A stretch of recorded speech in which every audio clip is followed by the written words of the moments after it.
ચળચળ વાળી અને દરિયામાં આવી જોરદાર ધરતી તે ટીટોડીના બધા જ ઈંડા તણાઈ ગયા. આ વાત જાણી બિચારી ટીટોડી કોક મૂકી રડવા લાગ્યા. ક્યાં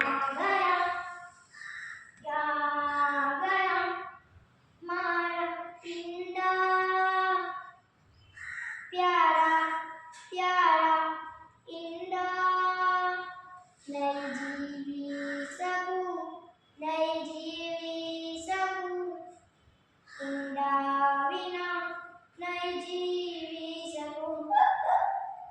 એટલામાં ટીટોડીને સાગરનું અટ્ટહાસ્ય સંભળાયું.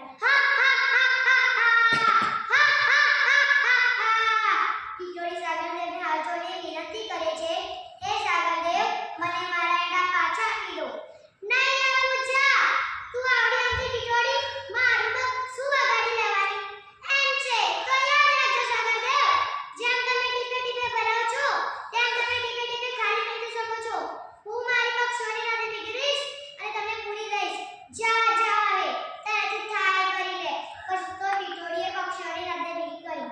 ચકલી બેન આવો, કોયલ બેન આવો, ફૂલ ફૂલ પોપટ મેના મોર હંસ આવો, ગુવાળભાઈ બાજબા કબૂતર આવો, મારી મદદે આવો, દરિયો પુરાવો, ઈંડા અપાવો, મારા ઈંડા અપાવો.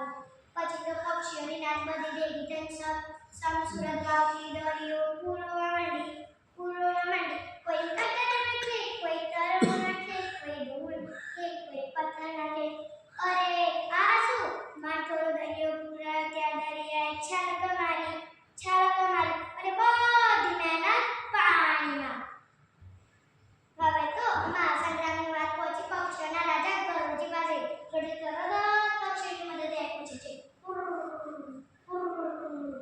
ગરુડ થયા સરદાર, હવે તો આજ અમારી જીત છે. સાગરે ઈંડા પાછા દેવા પડશે રે, નહીં તો એનું નામ મટી જશે રે. ગરુડ મોટી પાપડે ઝપાટો મારે છે, દરિયા 50 ગાવ પુરાઈ જશે.